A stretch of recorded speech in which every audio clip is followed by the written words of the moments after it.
लोगोफोर नोंथांमोना बे भिडियोखौ नायनायनि सिगांनो नोंथांमोनखौ मोनसे बाथ्रा बुंगोन नोंथांमोना बे भिडियोखौ जोबजासिम नाय आरो बे भिडियोखौ जोबजासिम नायोबा माखासे बाथ्राखौ बुजिना मोनगोन आरो बेवहाय XNDB बिथांमोना माबादि रिएक्शन होदों आरो बे रिएक्शन फैनाया स्वाभाविकमोन जि बड'लेण्ड महोत्सव बे बड'लेण्ड महोत्सवआव नरेन्द्र मोदी बिथाङा जाय बाथ्राफोरखौ बुंदोंमोन बै बाथ्रानिफ्रायथ' बे रिएक्शना फैनो गोनांखामोन बेनिखायनो फ्रेन्ड्स नोंथांमोनखौ आङो बुंगोन बे भिडियोखौ नोंथांमोना जोबजासिम नाय जानो हागौ नोंथांमोना नुबाय सोरबा नुवाखै जायफोर नोंथांमोना नुखाबाय बिथांमोना नायबाबो जागोन नाथाय जायफोर नोंथांमोना नुवाखै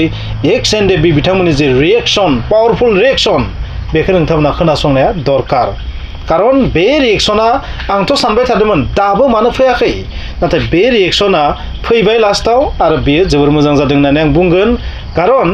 नरेन्द्र मोदी बिथाङा जायफोर बाथ्राखौ बुंदोंमोन XNDB बा NDB बिथांफोरनि बाथ्राखौ लानानै बै बाथ्राफोराव माखासे गुलाय गुजाय दङमोन बेबायदि नाङो रियेला मा नंखाया मा बेखौ XNDB बिथांमोनासो मिथिगौ जोंथ' मिथिया नाथाय मोनसे आइडिया खालामनो हायो बिथांनि बाथ्राया बांद्राय 100% कारेक्ट नङामोन बिनिखायनो बे रिएक्शना मानो फैयाखै होननासो आं सानबाय थादोंमोन नाथाय फैबाय मोजां जाबाय स' नोंथांमोना बे भिडियोखौ नायनायनि सिगांनो बे भिडियोखौ जेसेबां लाइक शेयार कमेन्ट्स खालामबानो जाबाय आरो नोंथांमोना जुदि चेनेलाव गोदानबा साबस्क्राइब खालामनो दाबाव आरो फ्रेन्ड्स फिन बुंगोन नोंथांमोना बे भिडियोखौ जोबजासिम नायथार लोगोफोर नरेन्द्र मोदी बिथाङा मोननैसो एमाउन्टनि बाथ्रा बुंदोंमोन मायाव मा बुंदोंमोन बेखौ आं बुंला नोंथाङा भिडियोखौ जोबजासिम नायबा बुजिगोन बिथाङा बेबायदि बुंदोंमोन ना मोनथाम बेबायदि ना सोलोंथाइ आरो गुबुन मोनसे बिफानाव बेबायदि रांनि बाथ्रा बुंदोंमोन 1500 कोटी 800 कोटी 700 कोटी बेबायदि बाथ्रा बुंदोंमोन आरो एक्स ग्रेसियन बाथ्रा बुंदोंमोन 5 लाखनि बाथ्रा बुंदों नङा होमबा 5 लाख मोनसे दङ 5 एल ना होमबा मार्टार्स फेमिलिफोरनि थाखाय जायफ्रा एफेक्ट जादों बि फेमिलिफोरनि थाखाय स' गुबुन गुबुन रोखोमनि माने बाथ्राया बेबायदि आरो मोनसे बाथ्रा बुंदों बिथाङा माखासे सेंग्रा सिख्लाफोरा पुलिसाव साकरि मोनदों नाथाय बै सेंग्रा सिख्लाफोरा NDB नि ना गुबुन सोरबा बेखौ बिथाङा क्लियार बुङाखैमोन बबेखानि बेखौ बयबो साननानै लादों मा पुलिसफोरा जाबाय NDB आरो बाथ्रायाथ' बेबायदिनो जादोंना बिथाङा जेरै बुंदों बे हिसाबैबा XNDB बिथांमोना पुलिसाव साख्रि मोनबाय बेबायदियानो जाहैदों बाथ्राया स' बेबादि बिथिङाव जों बे बाथ्राखौ बुंनांगोन माखासे बाथ्राखौ नरेन्द्र मोदी बिथांनो फुलै इनफरमेशन होदों नामा बे मोनसे जोबोर गिदिर कुइसन स' मोदी बिथाङा माब्लाबा गोरोन्थि बाथ्रा बुङा नाथाय जानो हागौ बिथांनो इनफरमेशनखौ ओरैबायदि होदों खोमा जेराव माने एसे एला गोरोन्थि दङ 100% गोरोन्थिथ' गैया होनना बुंगोन दा एसे एला थागोन गोरोन्थिया स' बै गोरोन्थि होनायनि थाखायनो बिथाङा जानो हागौ गोरोन्थि बुंदों आरो जुदि गोरोन्थि नङाबा बेनि प्रमाणखौ BTR आव थानाय दैदेनगिरि बिथांमोना होनाया दरकार होननानै आं बुंगोन स' बिथांमोननि दायित्व बेयो नङाबा खिन्थु बिथांमोना मोनसे बिथिङै माइनास पइन्ट जागोन नेक्स्ट इलेक्शननि थाखाय कारण बेवहाय XNDB बिथांमोना जाबादि रिएक्शन होनो स्कप मोनबायना बेयो UPPL नि थाखाय 1% बो मोजां नङा होननानै आं बुंगोन स' UPPL नि थाखाय बे खहा नेक्स्ट 2025 नि थाखाय बे बाथ्राखौ बिथांमोना साननाया मोजां नङाबा पाब्लिकफोरनि जि सेन्टिमेन्ट बे डाइभार्ट जानानै मा जानो हागौ UPPL निफ्राय जानगारनो हागौ बे बाथ्राखौ UPPL आ बुजिनाया मोजां बेनिखायनो बड'लेण्ड महोत्सवआ बिथांनि थाखाय महोत्सव नङा मा जानो हागौ जोबोर गिलुबालु जोबस्रांनाय महोत्सव होननानै सानना लाजायो नेक्स्ट इलेक्शन थाखाय बेखौबो साननाया मोजां बिथांमोना स' डेमेज कन्ट्रल खालामनो बिथांमोना माबा मोनसेथ' मावनांसिगोन नङाबा खहा दं स' XNDB बिथांमोना जा रिएक्शन होदों बे रिएक्शना जाथावनामोन दरकारखामोन आरो बिथांमोना लेटसो खालामबावदों लोगो होनांगौमोन बिनि रिएक्शनखौ मोदी बिथाङा जि खालि लेक्सार होदोंमोन बै सानखालिनो होनायमोनबा आरोबाव जरदार जाबावगौमोन बेबादि डेम'क्रेसियाव बेबादि रिएक्शना जोबोद दरकार आरो बै रिएक्शना जुदि लेट जायोबा बेवहाय माइनास पइन्ट जायो लाब जाया बांद्राय एसे लेट जाबाय नाथाय बिथांमोना रिएक्शन होदों बे रोखा स' जियानो जाया मानो जेसेबां जि बाथ्रा बुंदों साकरि मोननायखौनो बुं बायदिसिनाखौनो बुंनो थाङोबा बैफोर गासैबो मा रियेलिटिया एसेबां नंजोबा बेवहाय माखासे गलमाल जटपट दंजोबो आरो बे जटपटआ UPPL नि थाखाय खहा गोनांबो जानो हागौ लोगोफोर नोंथांमोना भिडियोखौ जोबजासिम नायथार स' बेबायदि 1500 कोटीनि बाथ्राया खिन्थु बेयो गोरोबथावनो दंखायो बाखि 800 कोटी 700 crore स्पेशल पेकेज बेफोर डिफरेन्ट बिसय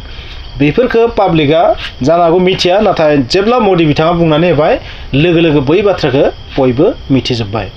आरो 4000 एक्स एनडिबि बिथांमोननो रिहेबिलिटेसन फिन गसंथानाय बेबायदि खालामबाय बेहाय साकरियाबो गोलैफानो हागौ बैहाय माबा मोनसे गुबुन रोखोमनि बिजनेसआबो गोलैफानो हागौ बायदिसिना बेबायदि बेबस्थायाबो गोलैनो हागौ नाथाय बेबो एसे रियेलिटिनिफ्राय जानगार बायदि नाङो आरो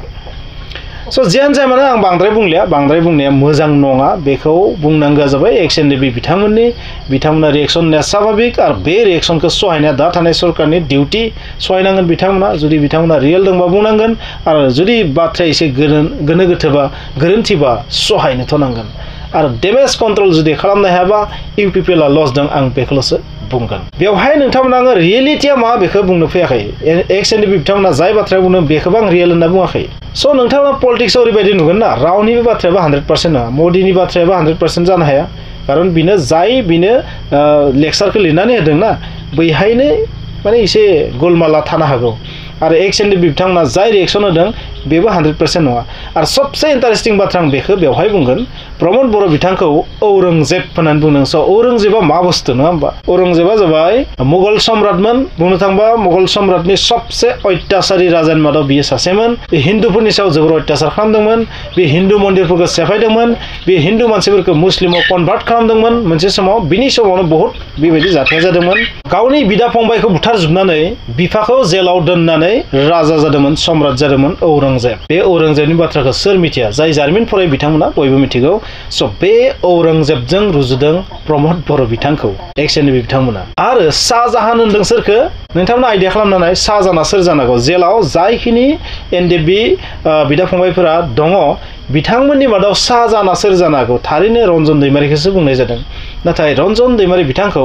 शाहजाहानजों रुजुनायाबो एसेबां कारेक्ट होननानै आं बुङा आं बेखौ आंनिफ्राय मोनसे पार्सनेल रिएक्सन स' शाहजाहानाबो एसेबां गाइखेरजों दुगैनाय राजा नङामोन बिहाबो माखासे गोरोन्थि दंमोन स'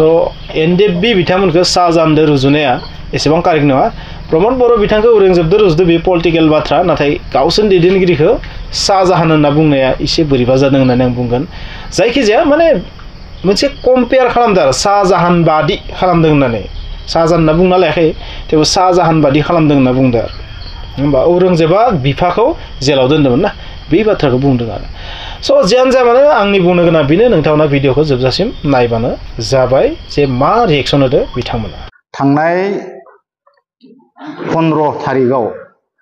दिल्लीयाव बर'लेण्ड महाउत्सव खुंनाय जादोंमोन बेवहाय जोङो भारतनि प्रधान मन्त्रि नरेन्द्र मदि बिथांनि माखासे बाइटखौ जों नुनो मोन्दों लेक्सारखौ नुनो मोन्दों आरो बे लेक्सारखौ खोनानानै जों ओरैबायदि मोनसे आसुरित फिलिंस खालामदों आरोना ओरैबायदि बुंबाय नरेन्द्र मदि बिथाङा जोंनि एक्स एनडिबिफोरनि थाखाय 1500 कौटि थाखा भारत सरकारा हरदों होननानै दा बेखौनो जों दिनै आसुरित जादों बे 1500 कौटि थाखाखौ लाबोनानै जोंनि बिटिसिनि सिएम प्रमद बर' बिथांजों लोगोसे नैबे बिटिआर सालायगिरि दैदेनगिरि बिथांमोन इउजि ब्रह्म रोनगोरा नार्जारि गबिन्द बसुमतारी रन्जित बसुमतारी बिथांमोना बे फैसाखौ लाबोना बहा दोनखुमा फैखो जोंनि कुइसना बे बिथाङा दिनै नरेन्द्र मदि बायदि सासे भारतनि प्राइम मिनिस्टाराथ' नंखाय खोथा बुङा फैसाखौथ' हरमारदों खिन्थु बिथांमोनहा गावसोरखौनो ओरैबायदि बुंनानै लाबाय प्राइम मिनिस्टार बिथांनि सिगाङावहाय एक्स एनडिबिफ्रालायनो माने गासिबो फैसाखौ मोनजोब्बाय 4000नि बारा मानसिया फैसा मोनबाय होननानै बुंदों खिन्थु बे फैसाखौबो ओरैबायदि होदों नंगौ माखासेया मोनदों खिन्थु बियो लन हिसाबै मोनदों आरो माखासेया मोनाखै आरो बेखौ गभर्नमेन्टनो बा बेंकनो बै जाय मोनगिरि बिथांमोनहा होफिननांगौ आरो बे मोनसे आरो एक्सक्रेसिया जाय मुंख्लं न'खरफोर बे न'खरफोरनो गासिबो 5 लाख फैसा हरजोब्बाय होननानै बिथांमोनहा बुंदों खिन्थु बेथ' नंखाय जोंनि तामुलपुरावनो अनेक मथा मथि तामुलपुरावनो 400-500सो मार्टियार न'खर दङ बिथांमोननो दिनै सासेबो मोनाखै जों नाम मख'नानै बुंनो हायो सेनियर बेवहाय लिडार बाबुल बर' होननाय दङ बिथाङा जुडिशियेलमोन काउन्सिलनि जुडिशियेलमोन बिथाङा मोनाखै थिग बेबादिनो प्रफुल्ल नार्जारि होननाय दं डिम्बिस्वर ब्रह्म होननाय दङ फरेन बर' होननाय दङ थिग बेबायदिनो गोबां तामुलपुरावनो 500-600 जनसो मार्टियार न'खर दं आरो बिथांमोना होआखै बेवहाय अबे रावजों बिथांमोनहा बिदि बुंनो हाखो ओंखायनो जों आसुरित जादों आरो बहा 1500 कौटि थाखाखौ लाबोनानै बहा होखो आरो मोनसे खोथाखौ बुंदों माने बे एक्स एनडिबि फोरनोलायनो माबा पुलिसाव साकरि होजोबबाय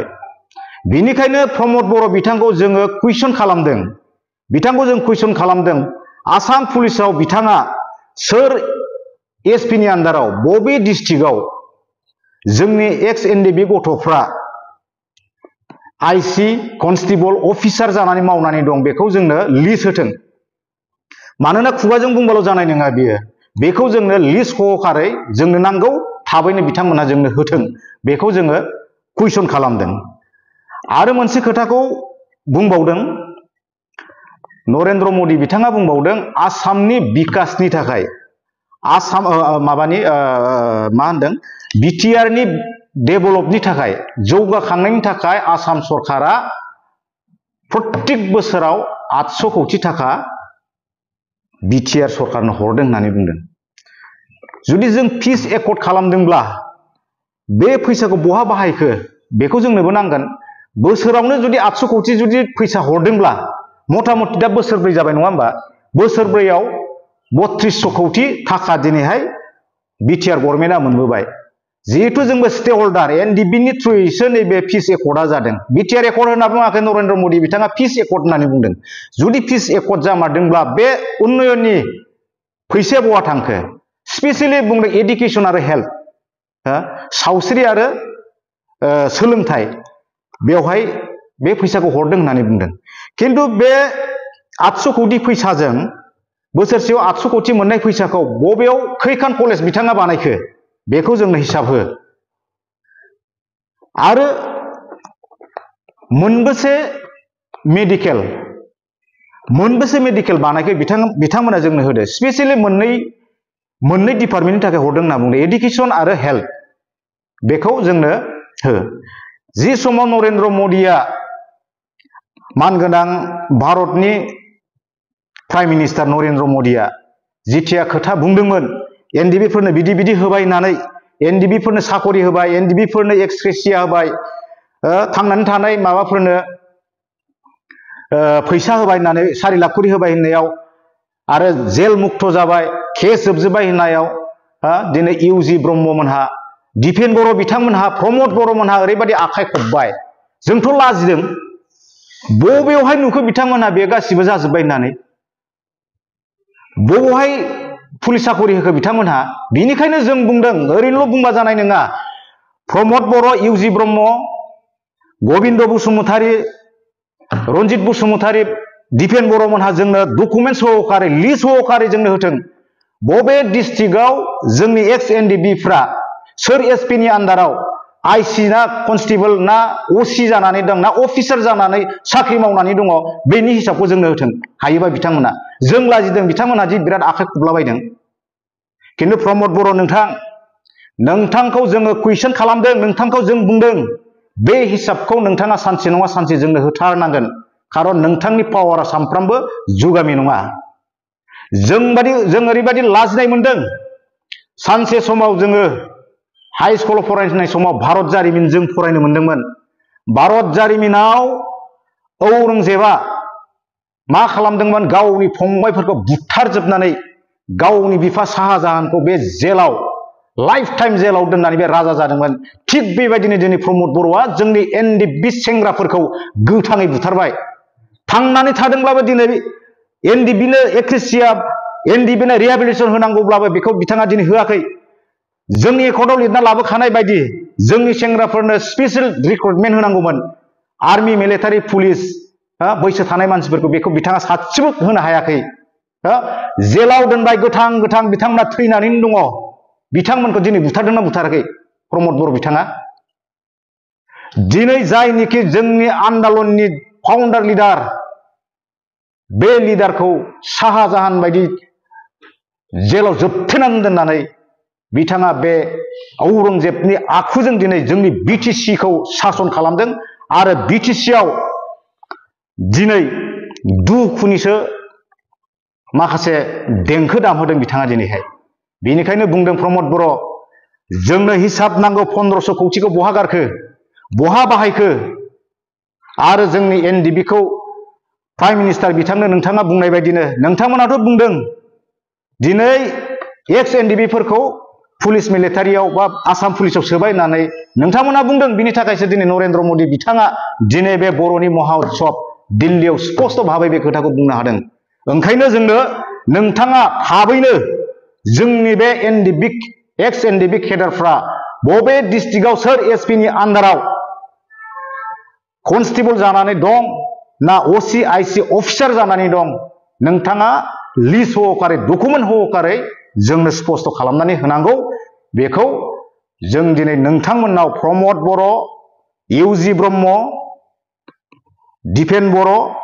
गबिन्द बसुमतारी आरो रन्जित बसुमतारी नोंथांमोनखौ जोङो स्पष्ट खालामनो थाखाय जों दिनैहाय तामुलपुरनिफ्राय एक्स एनडिबि जानानै नोंथांमोनखौ स्पष्ट होनो थाखाय जों खावलायदों।